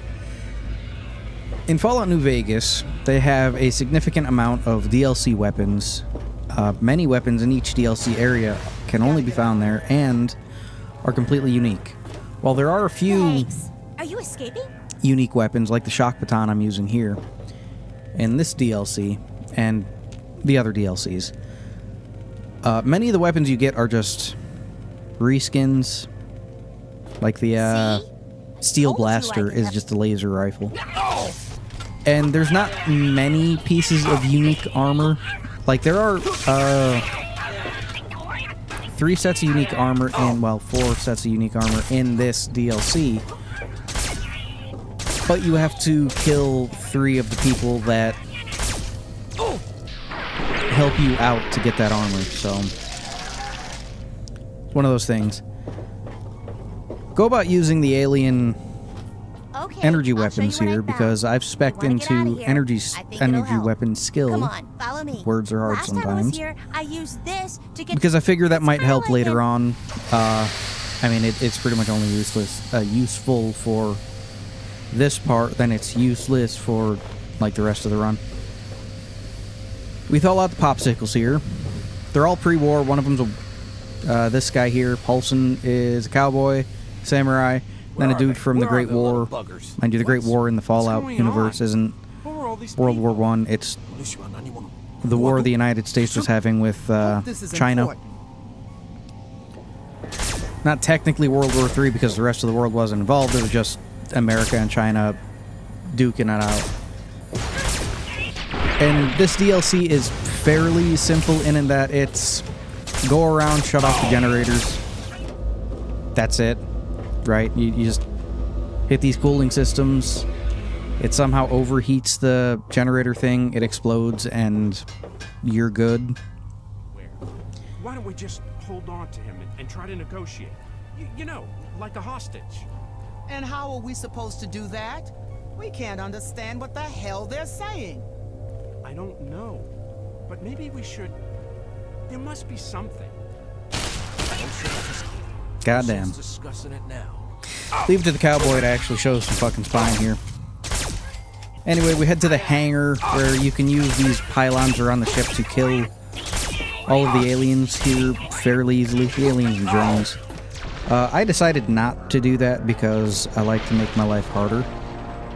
Or at least more challenging.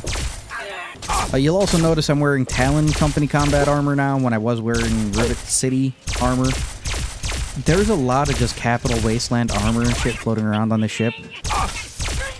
I don't know why the aliens are just randomly abducting people anyway when they could just take over if they wanted to at this point. Seem to breathe the same oxygen and atmosphere, so I don't know. It's just kind of weird. Like, the Enclave's not going to stop them. And the jukebox, you know, doesn't stop them until like 1,000 years in the future, so it's not really anything to worry about. Hit up the next place to deal with the next generator. It's through the cryo wing. Just let a bunch of people out of their cages and head on through, blow up the next generator. Gotta say, the alien atomizer, which is the pistol, I think, while it doesn't have a huge amount of ammo like the rifle does, it shoots faster, and to me it feels like it hits more often, because the big effect of the disintegrator rifle, the rifle starts with a D, I can't remember the full name of it here. The big glowing ball of energy doesn't seem to make contact with like anything. Its projectile seems to be the same size as a normal projectile, but it has a big light around it pretty much, which makes it hard to aim. Put on the spacesuit from the dead astronaut and head outside. Which I find it funny, when you wear clothes and stuff, you get a unique set of clothing technically equipped to you because the Pip-Boy. As you can see, your fingers are just out in the ice-cold void of space. Aliens get pissed off, put on a gun show. We blow up another generator. These things are the creepiest thing in this whole fucking DLC, these abominations. The way they just kind of stand, point, and fucking scream like in They Live is just weird. Anyway, we blow up 4 more generators because, you know, that's fun. Come across Toshiro here after he killed a bunch of aliens, and I figure, you know, some unique armor would be pretty nice, so might as well take his. Samurai armor, helmet, sword, good to go. Hit up the bridge. Use the atomizer. Again, it seems to hit relatively more consistently than the rifle does. And then we get to play this minigame.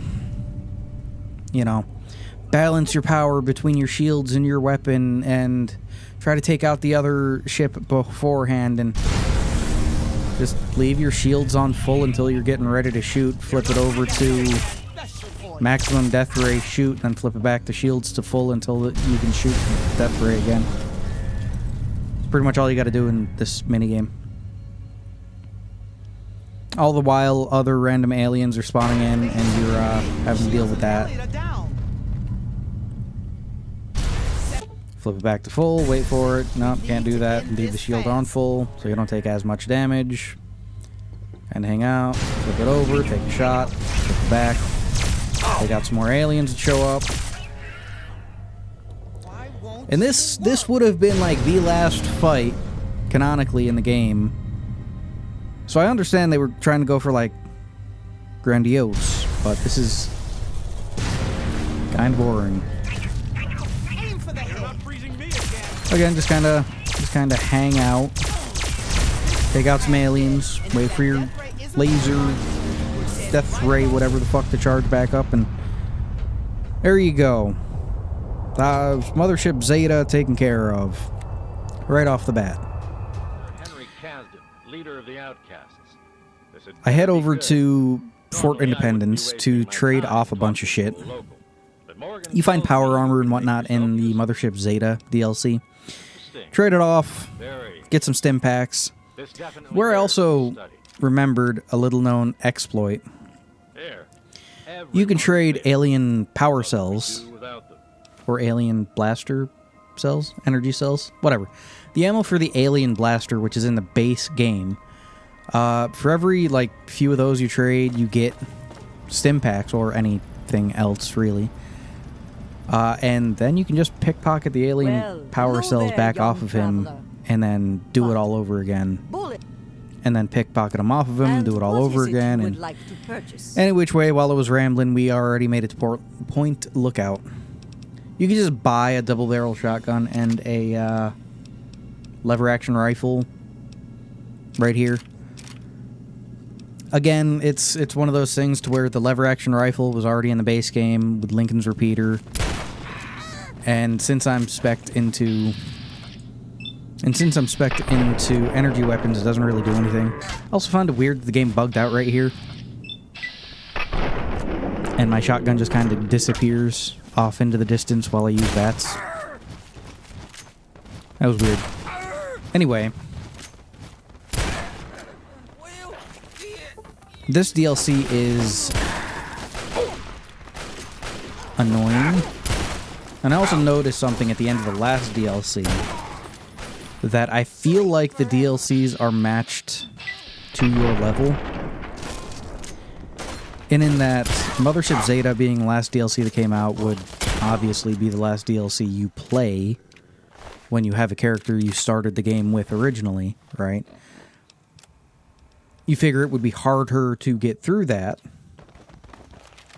but it's not. So I feel like they're all based on your level, which means I got 8 levels. Not even, I was level 2 when I went into Mothership Zeta, so 6 levels out of Mothership Zeta. And I get maybe about as many out of this DLC, which means I'm not getting more experience for taking on harder challenges, which means it's leveled to me. So this isn't really as hard as the one for New Vegas, simply because everything seems to be scaled to me. Anyway, we head on down into the swamp, take care of some of my family. And I just wanted to say this because a little sidetrack here. Looking at this nice little house here. These guys in their fucking coveralls. Overalls here, actually. If you're out and about and you go to like a nice diner, well, not even nice, just an old school diner or, you know, some place that sells good home food, right? Never ask for something to be family style. Alright? Never refer to it as that either. It's home style. You know, like good made in your home, good hearty food. Never family style, right? Now, looking at my analytics, I know most of the people watching this channel are between the ages of like 23 and 40. So, you know, I'll just let you in on the secret here, the big thing to do about it. Home style is a type of cooking, a way in which you cook, like crock pot meals and good baked chicken, good fried chicken, stuff like that. Family style, on the other hand, is a lewd sex act involving multiple members of a family, usually siblings. So, yeah. Crazy, huh?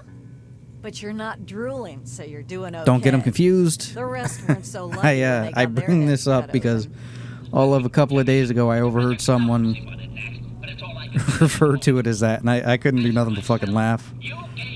Right, and yeah.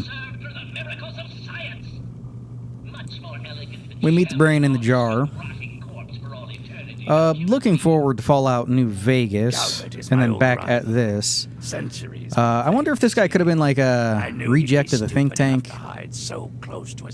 Mind you, robo-brains are also used in a capacity a lot like think tanks are, to preserve the person whose brain it is. Especially since there's that one vault that had the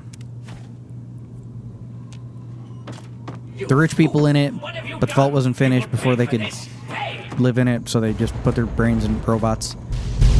Anyway, the entire story of this DLC here is the ghoul don't like the brain in the jar, and the brain in the jar don't like the ghoul, and they've been trying to kill each other since back before the Great War, so it's our problem to deal with it. That bastard.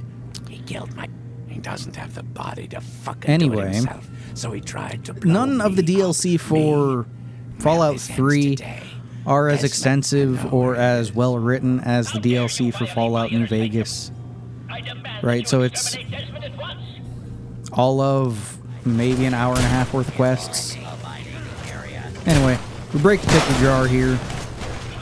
All the robots shut down. I killed Desmond because he's a dick. There's a second there, and there we go. Drop his head with his buddy so they can fucking be together for the rest of eternity. And then I just kind of fuck off. Just in time. Go talk to Nadia. She's the whole reason we're here. Her mother sent us here to be able to find her because she stowed away on a ship and came here and then joined a cult. Then we had to join a cult. Then this fucker cut out part of her brain. Things that came out of your mouth. And now he doesn't have one anymore. Anyway, she keeps his boat. We get to go home. And slowly transition into stealing power cells off of the Brotherhood. Well, Brotherhood outcasts, really. If you don't get it, just toss down a quick save beforehand. If you get shunted out of the menu, that means he's caught you, so just quick load, and then try again, and then quick load, and then try again. And then quick load and try again. If you max out your stealth skill, use a stealth boy, it'd be a lot easier, but I'm working with base stealth. Because I haven't put any points or anything into it. So it takes a little while to get him back. But I eventually do, because it's all left up to chance. In which case I can then trade them back to him for a bunch more stim packs. Right? This is like the best way to get stim packs in the game. Traded them all back to him again. You know, kneel down. Since stealth boys don't wear off when you're talking, since time freezes, you don't really need to worry about running through that. I was able to get him first try that time, which amazed the fuck out of me. So, I trade them back to him again. Because why wouldn't I? Right?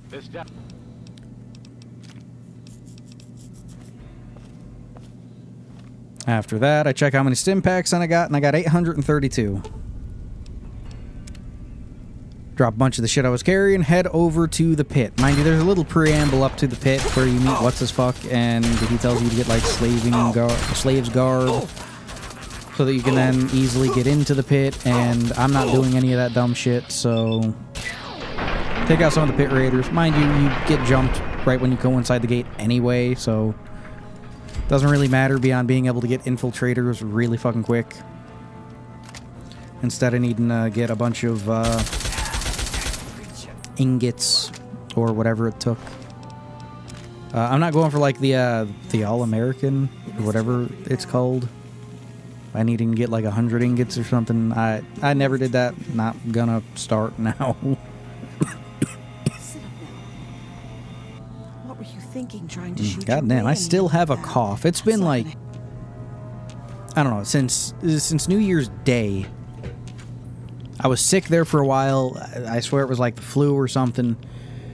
And I've just had this cough with me ever since. It's not like breaking up mucus or phlegm or anything, because I'm not coughing anything up. It's just a dry cough. Like if you're in a shower with too much hot steam and you breathe in just the wrong way, that type of cough. It's weird. I don't know. Because yes. Anyway, we talked to the Broken Brotherhood member here. Guess who was part of the Brotherhood sent here to check out the pit. Something, building fell on him, killed the rest of his crew, something. I don't know.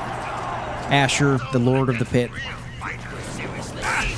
We go into the gladiator fights, which is, you win these, like 3 fights or whatever, and Asher accepts you as a prospective you're already a slave, a prospective soldier for them. I'm just using a Chinese sword here because I didn't know how to get my hands on an auto axe without killing a slave at this point. So I just kill a slave at this point to get an auto axe. Nice work in the hole. Beautiful weapon. Here we are talking to Asher. The best looking power armor in any Fallout game is his power armor. Oh, Asher. Full stop. It is amazing. I was preoccupied. Little Marie here. And no one can tell me otherwise. The Brahmin skull as a fucking shoulder pad. Somebody's faceplate as a crotch guard. The yellow I'd probably turn to red, but they went with yellow because the Pittsburgh Steelers, black and yellow. Anyway, after that, we kill his wife, steal his child. Could have swore he could eat it, but I don't know. Guess I'm not evil enough.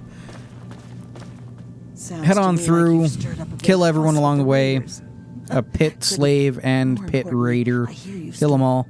Talk to Minda here. She's is not just any She talks baby. about how She holds the promise of a need cure for her our children to own have children, is and more we can than the need ransom her for back for our him, freedom. Asher, Take it to to her have and his he'll handle the family, rest. and Now get going. I don't know, man. Cyclical thinking like that is what ruins shit. So I kill her, because I don't suffer any of these people at this point. What's important is that the kid Talk is to here now, Werner. and we can move on to the last part of the plan. That's just a simple. Going to try matter to of letting figure the out how Trogs to overrun harvest the Haven and kid's take care of the genetic bosses for us. mutation that makes her immune to radioactive mutation, so she can't become a ghoul. I don't think that's how that works. Like, don't get me wrong, you know, I watch, like, Roanoke Gaming and shit like that. And he talks about CRISPR all the time, being able to modify DNA and shit, but when this game was out, that wasn't really a thing, so I doubt that's what they were thinking. So it's probably us, the like, Last of Us route, you know, cut open the kid, I don't know, harvest its everything, and then grind it down into a slurry and inject people with it, see if that shit works. Anyway, I got this at 5 times speed because the troglodytes, which I swear is a fucking slur for something out there, are easy to kill with the steel blaster here. I come walking out of the place, and Asher's just standing there, which I find fucking insane. He's just smoking a cigarette. So I just take him out. I've never had that happen before. Take out the troglodytes. Easy enough. Pit raiders, also easy enough with this weapon. It's an energy weapon, which we have a maxed out energy weapon skill. And it hits really hard, and it's a scatter laser. We go back to Werner, talk to him. He gives us a perk. It's improved your life, but don't think about what it cost. So I kill him, I take his gun. And power plant key. And then fuck off back to the Capital Wasteland to deal with the last DLC. Operation Anchorage. I will not be doing Broken Steel because it kind of fucks up the entire flow of the game, right? Can only be accessed after the end of the game, which means technically no, you can't beat Fallout 3 in reverse, because you would always have to beat Broken Steel last when Broken Steel came out as the third DLC for the game, so it's kind of weird. So I'm just not gonna count it toward any of this. Anyway, Operation Anchorage. I was sitting here when I was playing this, and I actually thought about this, right? You're a soldier, you know, you got ammo dispensers here. It's supposed to be like a video game, right? The simulation is. That's why the stuff is glowing. The normal stim packs we find all over the place in these games are civilian stim packs. And while the military does use them for some things, I'm fairly sure the United States military, since stim packs seem to be a type of pressurized vessel from the way it sounds when you use them, those big-ass canisters that you see, I'm fairly sure those are just giant-ass stim packs that would have actually been used on the front. Right, you know, you stick a couple of those around where you guys might be fighting. There you go. You know, your guy gets injured, goes over, uses the stim pack thing there. They're just jabbing their thing into their arm, and they can keep fighting, right? Because that's what it looks like. That should be the last of them. I'm gonna... I just never really thought about it till now. I just thought, oh, look, it glows red. It's a video game thing. But yeah, no. If you're using your ammo, which the ammo forge is a thing from the pit, which means these could be streamlined versions of the nano forge, fucking red faction gorilla, ammo forge from the pit, you know, all outfitted and kitted out with all the calibers you need for the guns you're using. So, yeah, no, I think this is supposed to be like a very accurate depiction of what Operation Anchorage looked like. Because let's face it here, the United States made a stealth suit, the sneaking suit in The Big Empty. And the Chinese eventually did make power armor. Anyway, this DLC is another quick one. Again, they're not as good as the DLC for New Vegas. It's blow up 2 things and then go blow up another thing. Well, go shut off another thing. So, I'm just going to blitz this here. 8 times speed. Watch me run through the trenches and take out the Chinese invaders here. And loot everything that's not nailed down because reasons. You get different weapons throughout the DLC too, but everything's stuff that already exists in the game anyway, so you're not like... I mean, the trench knife is unique, if you want to do that. But the other thing this made me think about is maybe a Fallout game set in Alaska, right? I know, weird place to want a Fallout game to be set, but maybe a Fallout game set in Alaska just because of how much military hardware would have been left up there, right? Like, look at this. An entire field of anti-power armor contingencies here. When you're coming up this way, you see a dude in power armor try to bum rush the place, and he gets fucking fried. So there'd be a lot of power armor buried in the snow. A lot of high ordnance just left about, right? A bunch of Chinese equipment floating around, too. So maybe some Chinese power armor that they were trying to experiment with. Or, maybe some Chinese ghouls fighting some American military ghouls. You know, still in like a stalemate up there. Maybe they need to call for reinforcements from the Brotherhood of Steel, which is technically all that's left of the United States military. That can be confused with the Enclave, which is what's left of the United States government. Anyway, I think it'd be a neat idea. And they could make it green, they could make it bombed out, you know. Nuclear war. Bad for the environment. Maybe it made Alaska not a fucking ball of ice all of the time. I know it's not. You know, I know it has summer and winter and spring and fall and all that. So, I fight General Jing Wei, or whatever the fuck the dude's name is. Take him out with a knife because I thought it'd be fun. There we go. That's Operation Anchorage done. We get pulled out of the simulation, somehow get power armor training when we're never actually given power armor training in the DLC. Our boys can secure this refinery. Which is weird. Also, when the Chinese commander talks to you in Chinese, you can understand him, so maybe it also taught us Chinese? Yeah, I have no idea. Just kind of weird. You know, then again, maybe we already know Chinese because we can read the Chinese spec ops manual. Weird. Anyway, we put the auto wax to a hell of a test here. Always good to see you. Loot all the energy weapons we can. Take them over to the other Brotherhood outcasts down in Fort Independence. Trade everything over to them again, so we can get as much as we can. I was going to steal a bunch of shit back from them, then figure, it's the end game here. I don't need to worry about them since I'm sitting pretty at 856 stim packs, so take him out.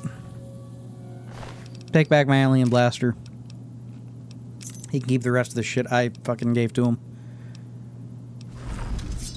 Head on out. Get jumped by a Yao Guai. Start fighting it. Somehow a Deathclaw spawns in too. But it goes to show you just how overpowered you can get from just doing the DLCs. Mind you, whenever I play Fallout through, I try to always do Operation Anchorage. It's quick. You know, fucking 20, 30 minutes. And then you got power armor training, and you can use any power armor you come across. Sport. Which is great. Go to Serenity Lane here. Trying to remember what house is the abandoned house so I could just punch in the sequence. Call in the Chinese, which the Chinese... This is built off of the military version of it. Which the military version of it has a failsafe as to not be able to kill anyone in it. Or maybe the military version is built off of this one. Although these virtual reality systems seem less sophisticated than the military one. Which makes me feel like they were tossed together in a hurry. Son, you've saved... Food for thought. We rescue Liam Neeson and we go to the Jefferson Memorial to kill all the super mutants here. Figure I'd do that before I go to Rivet City because I feel like it streamlines the whole operation here. Take everything out using the Steel Blaster. It's a good gun. I forgot it existed. You trade a bunch of steel ingots. I traded like 50 or some shit. Into the requisition place in the pit, and you can get different weapons. And with good This was the one I got. I was right about Along with some other shit that I forgot entirely about. Let Liam Neeson talk here, do all his random shit. Get locked down in here. Sit and ponder if I could actually clip in here at some point, so that I could bypass a large chunk of the game by just activating this valve. I'll have to test that later. Liam Neeson dies. We carry on. Go to the Brotherhood of Steel. Dr. Lee yells at Elder Lyons like she's his wife. We sit through an unskippable, can't even really call it a cutscene at this point. Dialogue? Unskippable dialogue. Can't stand that shit unless, you know, you can like wander around while you're talking. Get the location a little lamplight. Oh yeah? Took Child at Heart as one of my early perks, so I could just get in here without needing to go to Slave City and free a bunch of kids. Do the good old standard quick save, quick load through here because I don't feel like messing around in the lamplight. Gotta position yourself just right, and then a couple of quick save, quick loads, and you're through. You can just move along the way. That's that. Gonna speed up running through the vault here. Level up. I'm level 18 at this point. Could have swore I was a higher level in Fallout New Vegas by the end of all their DLCs, but I could have been. I might not have been, though. I have no idea. Auto axe for the win. My melee skill is maxed out. This thing is like a ripper. I guess it hits every second, or however many times a second, which means the damage stacks up quickly, especially when you aim for the head. Cut our way through the super mutants here. Don't even give a fuck about Fox. Run on in. There's this little place in the threshold of the door where you don't get any radiation. Take a couple of stim packs. Run on out. Get flashbanged by the government and kidnapped by them again. And don't you just hate when that shit happens?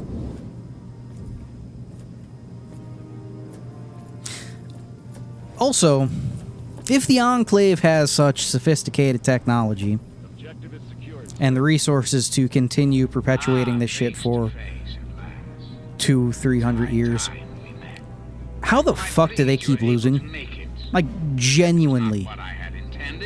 They had air superiority for God knows how long. They have well-trained soldiers with sophisticated armor. They're all using fucking power armor, which we learn in later games is like, you know, a mobile fucking tank. They all use energy weapons. They seem to manufacture their own armor and weapons. So how the fuck do they keep losing? Anyway, tangent aside, Liberty Prime got stuck on this building. I've never seen this happen before. What I do know is if everything's dead around you during this Liberty Prime sequence, you can just skip time and hopefully it should fix shit. Which it did in this case. But I've never seen that happen. Head into the memorial for the end game here. Enclave shoot me non-stop, whatever. Auto X for the win. Did use a few other weapons on the way here, which is fine. I also took a Bloody Mess perk, which, again, that extra damage and then likelihood to make people just explode works wonders with the auto axe. Every one of them seems to explode into giblets. Go into the weird shaped memorial that makes no fucking sense to me. There's not. Which I'll explain at some point if anyone ever wants me to explain how it's weirdly set up. It makes no sense to me. Fucking doors are just weird, man. I take out the Enclave soldiers, no problem. Take out Colonel Fall here, take his shit, punch in the code, and end Fallout 3. Technically, the answer to this one is no. You cannot beat Fallout 3 in reverse due to broken steel.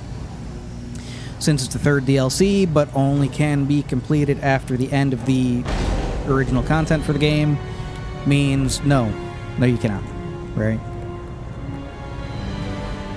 But the gameplay we have here and the information we have, I wanted to see if I could run from Zeta down through the base game, see how that goes. I'm not doing Broken Steel. Like I said, it wants to be the odd man out. It's its own fucking fault, not mine. Thanks for watching. Hope you enjoyed it. I'll see you in the next one, which might be a little different. Try something new with it.